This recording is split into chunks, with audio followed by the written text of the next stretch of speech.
Hey everyone, happy 2021. This is your weekly broadcast where I answer random marketing or generally online business questions.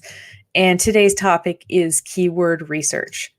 So I'm Nicole, I'm your host as usual. If you have any topics that you want me to cover, feel free to email me. I'll put that on the screen right now. So if there's any marketing topics that you wish someone would talk more about candidly, as I want to do, feel free to email me. So I go live here at 9:15 Eastern Standard Time every Tuesday to, like I said, talk about marketing, business topics. And today's topic, like I said, is keyword research. So keyword research is something that literally, it's so funny. People want it done, but they technically, in my experience, they don't want to pay either a lot for it or they kind of want to do it themselves. So this is a perfect topic for something like this Ask Nicole series, where I think a lot of you are watching because you're interested in learning about these topics.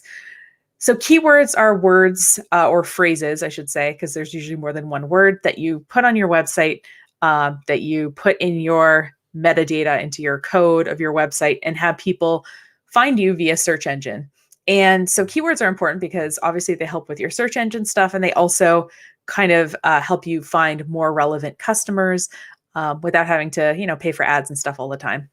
So I've taken a few keyword research classes and used a few tools, and I've done this for 4 clients. Yep, that's right. In almost 13 years, exactly 4 clients have ever paid me to do this. Like I said, most of the time they want to do it themselves. In my experience, that's not to say that, but it's not something I necessarily do a ton of, but I've done some really interesting projects, which I'll totally talk about. So what goes into keyword research? There's a few things, right? First of all, if you're going to use a word on your site, you want to know what the volume of that search is. So if there's a word that's great, but it's only searched by 3 people a month, obviously like that's not necessarily a good term for me to spend a lot of time rewriting content on my website or kind of lightly fixing things there. So what we want is something that people are searching for. I get that this is like the captain obvious part of this. So search volume important. The second thing you want to look at is competition.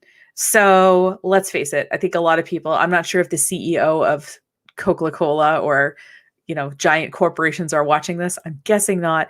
But what most people don't want is you don't want to try to rank for a competitive keyword, because odds that you're going to show up on the front page of Google, odds that you're going to pay a relatively small amount of money for a click are, slim to none if you're comparing yourself to the budgets and time that large companies can spend. So what you want to find is a word that people are looking for, but maybe has a lower amount of competition. So maybe it's not highly competitive. So that's like kind of the 2 main things, but there's kind of 2 other parts that also come into keyword research that I think are a little bit underrepresented. So the third one being relevancy of the word. So for example, and I'll use this, I did some work for an environmental nonprofit. I can't say which one because I signed a non-disclosure agreement, but they did some work on the oceans. And in researching, the word Gulf Stream kept coming up as a term that people were looking up. But in using the paid keyword tool, one of the ones I'm going to show you today, I found that when people were searching Gulf Stream, it did have a high search volume. It did have a relatively low competition, but it was all about recreational vehicles, RVs. So it wasn't at all about ocean conservation, right? So I would have sent traffic to that website, but it would have been people who were kind of disappointed that it was about the actual Gulf Stream, which is the, current in the Atlantic Ocean, versus the Gulf Stream RV. So relevancy is important too. Also, my mom just got a kitten. I'm at my mom's house right now, and the kitten has decided to come in the room and get in a box. So if you hear that noise, sorry. And the final thing that you want to think about is sort of purchasing power. So the example that a lot of if you take a keyword class that they'll use as an example of a keyword is jokes.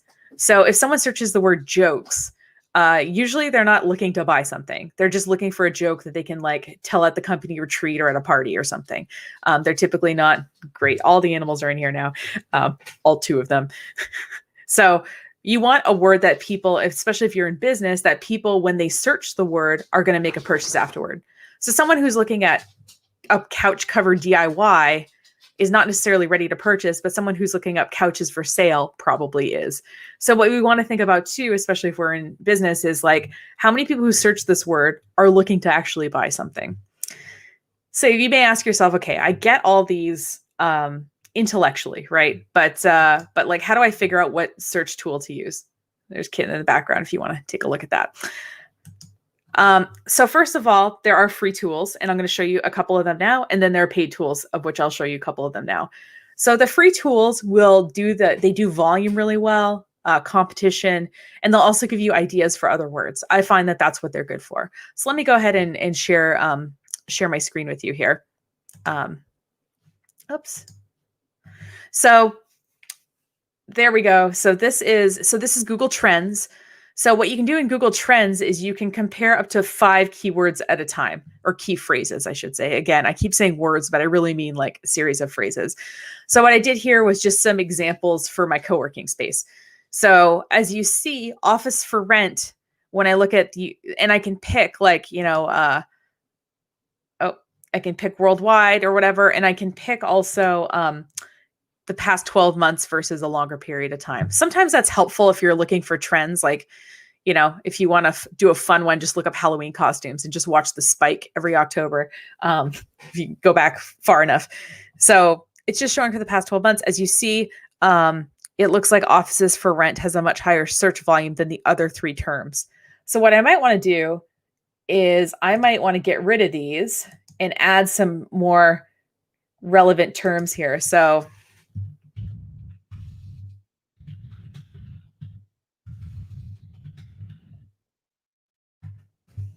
and I might want to get rid of, and then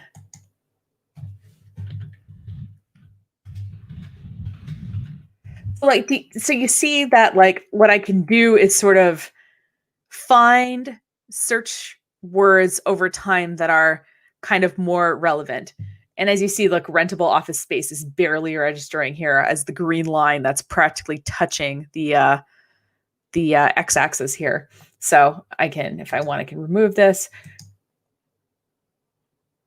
There we go. So I can find a bunch of words that are like, or I can find like the best word. So obviously if I was talking about, I have a co-working space, I might want to talk about like, we're an office for rent, because that's a word that people are searching.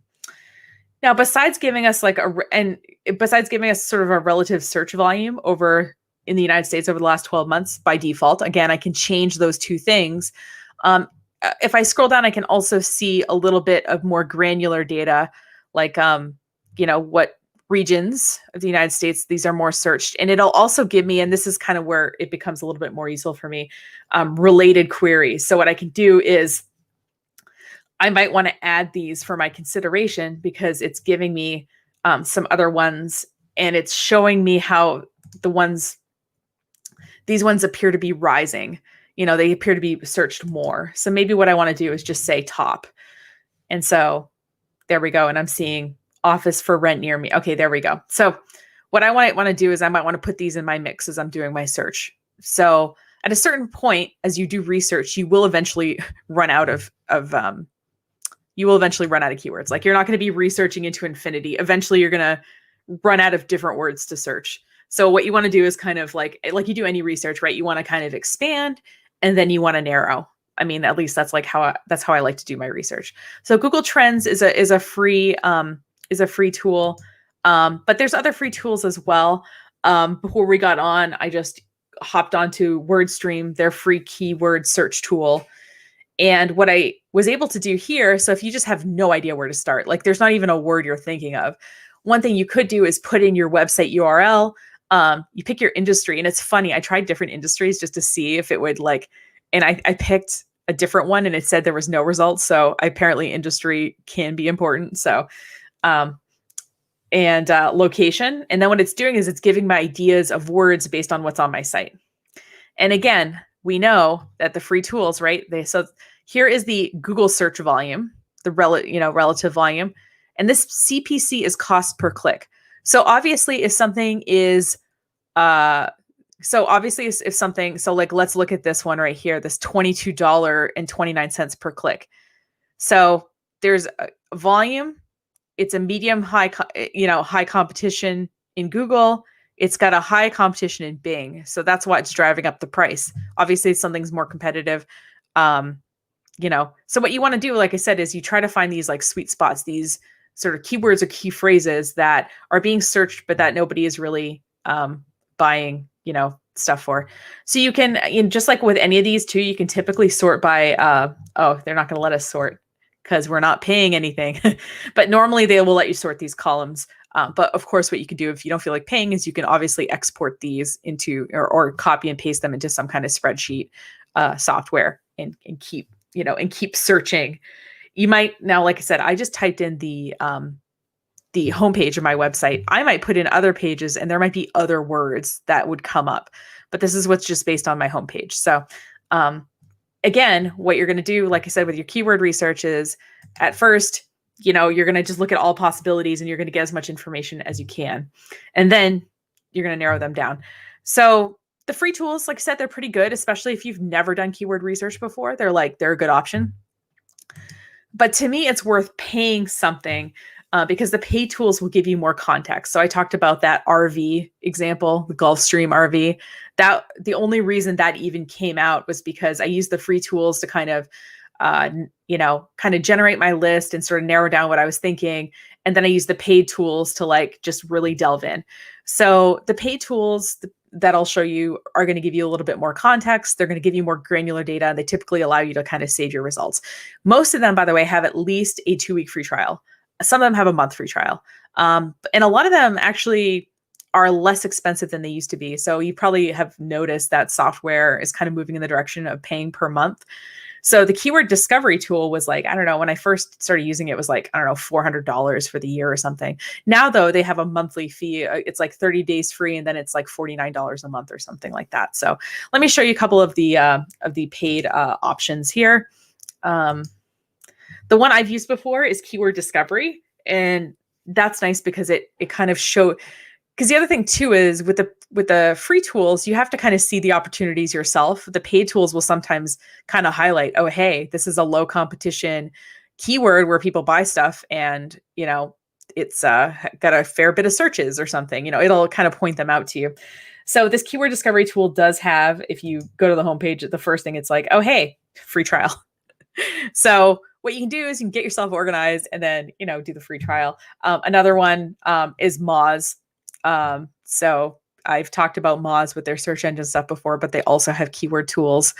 And if you're looking for kind of more of a suite of tools versus just keyword research, maybe you also want to do some research on your competition, like what they're, what websites they're advertising on or something like that, or what keywords they're, using, you can kind of use their additional search tools besides just the keyword tool. So yeah. And so, like I said, what you'll find is you'll generate a list of some keywords. And if you want to not drive yourself insane, you can say, all right, I'm going to find, 500 potential keywords and key phrases that I'm going to use. And then you're going to use the paid tool to kind of narrow it down. And what you want to do too, when you're using these keywords is you don't want to look like, you don't want to sound like a robot wrote your website, right? That's super boring. It's and we've all seen, it's called keyword stuffing, where it's we have the best vacuum cleaners. Our vacuum cleaners clean best, it's you can tell they just tried to put as many versions of the phrase on the page as they possibly could. And it just makes it so that humans don't want to read it. So don't do that. You want to sprinkle it like salt on top of your dish. So you want to, and also too, within your metadata, typically Google will read up to a certain amount of characters for your key phrases. So I think it's something I have to look it up. I should have looked it up for this broadcast. I thought I knew it. When you think you know something and then you start talking and you're like, I'm not, but it's somewhere between 120 characters and 180 characters, after which it cuts off. So it's not like you can just put even a bunch of keywords in your code because it's going to stop reading at a certain point. So you want to prioritize the ones that are more important and, and go in on those.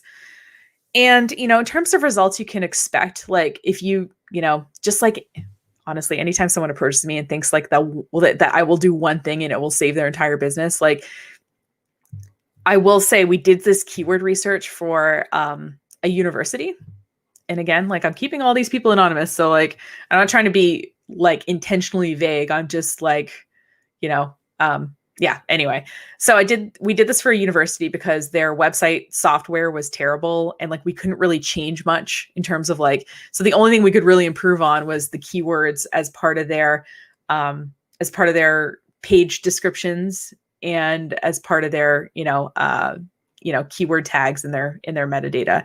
And we didn't do really anything else, and they didn't appear to really do anything else in terms of marketing that out of the ordinary. And they had about a 7% increase in search traffic. So, you know, can I attribute that all to our keyword research? Not necessarily. Do I feel pretty comfortable that some of that was due to our keyword research work? Yeah. And we didn't do it for every page. Obviously, they're a university. They have hundreds of pages on their website. What we did is we did it for their, I think, 50 most trafficked pages. So that's the thing too, is sometimes I think we get overwhelmed thinking we have to like do everything perfectly. But if you want to constrain it for yourself so that it feels a little more sane to you, please do that. So like I said, what you're going to want to do is, like I said, start with a free tool and just get comfortable with the idea of like certain words are more popular and certain words are more popular certain places. I think we've all seen those fun like linguistic maps, where people like, where in the US do people say pop versus soda versus cola, or whatever. There's just certain words that are used certain places more often. And so, like I said, and let me just go over like the criteria again. So like I said, we want words that people are actually searching, right? That have some volume, not zero volume, because that's kind of sad. We also want words that have low competition or lower competition. If it says high, I'll tell you a funny story. A former client of mine, and I'm going to change the industry right now. Okay. A former client of mine was selling sweaters. They weren't selling sweaters, but I'm going to pretend they were selling sweaters. And they had me come in so that they could yell at me. And they said, type in sweaters into Google. Why am I not ranking? And so then I just sat there and I was like, Gap, Old Navy, LL Bean. Like there's all of these like national and global brands that are also trying to rank for sweaters. But can you rank for sweaters for Kent, Maine? I think so. So like what we want to do is we want to adjust our expectations here. On a similar note, I had a client who told me that they were the number one ranked car dealership in a certain area. And I had to show him that because he clicked on his own car dealership website over and over on his computer, that Google was showing him his website above other websites, and that it actually wasn't as well ranked when I searched it. So that was kind of a bummer. Anyway, both of those two stories illustrate that competition is important, and maybe having modified expectations is good because, trying to rank for something that, like I said, people with deeper pockets are also trying to rank for is usually a bit of a fool's errand. Relevancy, right? So you want keywords to actually be relevant. So what a lot of spammers do is they like look up words that people search and then they drive you to these really stupid websites that have nothing on them. Because they're not relevant. They just wanted the traffic so that they could serve you an ad or something and make, a 1/10 of a cent on it or something like that. So obviously you're not a spammer. That's why you're watching this. But so you want words that are actually relevant to what your customers are looking for. You don't want to send traffic to your website just to send traffic to it. You actually want to send traffic of people who want to be there. And finally, if you're in business, you also want to search words where people have an intent to purchase or at least are thinking about purchasing. And you know what? Like it's fine to like just have words that are a little exploratory to get people to your site, and then you're on their radar, especially if you have something like a remarketing pixel on your website where you can serve them an ad later. But ideally, if you're going to do keywords, there's certain words people search when they're a little more serious about something, and words that people search when they're not at all serious. And again, that's what the difference between the free and the paid tools is. You'll get at these more nuanced things if you use a paid tool, and most of them are free for between 14 and 30 days. So get yourself organized, do your keyword research and then get out, or you can just hire me to do it. And you could be my 5th client that has ever paid me to do this. It's not that I don't know how, it's that people just don't want to pay for it, which I understand, but not entirely. So that's all I got to say about keyword research. It's not necessarily, it's just it's about being organized, it's about being realistic, and it's about kind of knowing your customers and what they might be looking for so that you know kind of where to start. So I'm working right now, just FYI. I know 2020 Makes Some Money. We're not in 2020 anymore, but the 2020 Makes Some Money website is still online. People are still going to it, and that's great. But I'm in the process of developing this website right now. It's not live yet. Like the cobbler's kid, always gets their shoes last. So I'm working on this right now. And this thing is going to be concentrated on having fun with marketing. Because let's face it, part of why you want to do some of your own marketing or you do all of your own marketing if you're in business is that you like it. And I think sometimes we lose sight of that. So what I want to do is make marketing fun again. Gonna take that. But if you want to be on the radar for when that launches, just get on our newsletter list. So if you just go to that site newsletter, just enter your email. I'm really kind of terrible about sending email newsletters sometimes, so you won't get more than one a month. If you subscribe to the blog, you'll get one or two a week because of the blog updates, but we're not going to annoy you into oblivion or anything. So if you sign up for the newsletter, that's when I'm going to launch it officially, is on there. I'll mention it on here at some point, probably, hopefully next week when it's ready to go. But these holiday periods, you just got to enjoy yourself, which is what I'm doing. So if you have any questions about keyword research or anything else, again, the best thing, please send an email. I'm happy to do half-hour consult with people to just kind of see if I'm a good person to work with or not. That's totally just no pressure. If you haven't gotten my vibe yet, I'm kind of a no pressure person. I think that a lot of people are somewhat interested in doing some of this themselves because it's interesting and cool. Well, at least I think it is. And I'm happy to help people do that. And I'm happy to do some of it for people or all of it for people. It just kind of depends if you have more time or more money or more interest or less interest. But yeah, that is all I got to say today. So think about using keywords on your website. Don't stress out about it. I'm telling you kind of that you're going to get some modest gains in terms of increased search engine traffic if you do this. So, and you, like I said, don't do it for all the pages on your website. Just do it for your 10 most popular pages, or, a little bit is better than not doing anything. That is something I firmly believe in business and in life. So start with that and let me know how it goes. Leave a comment below this video, wherever you're watching it, if you decide to do this. Also, this gets posted on our website, on our blog, so you can leave the comment on the blog as well. I'd love to kind of see and hear about kind of what people are doing with this information, because otherwise I'm talking into the void. So, all right. So I hope 2021 is going great for you so far. I look forward to keeping doing these weekly in the future. And like I said, you can like us on Facebook, follow us on YouTube or Twitter, and you will get notifications when we go live. But it's at 9:15 Eastern Standard Time on Tuesdays, in case you wanted to put it in your calendar. That's when it happens. It's not just random. I actually did pick a time, and it's kind of a long story why I picked that time, but it works for me. And hopefully it works for you. And if it doesn't, you can always watch the replay. The replay will be live on our Facebook page, on our YouTube channel, and on Twitter as well. So stay safe, stay happy in 2021, and I look forward to seeing you next week. Take care.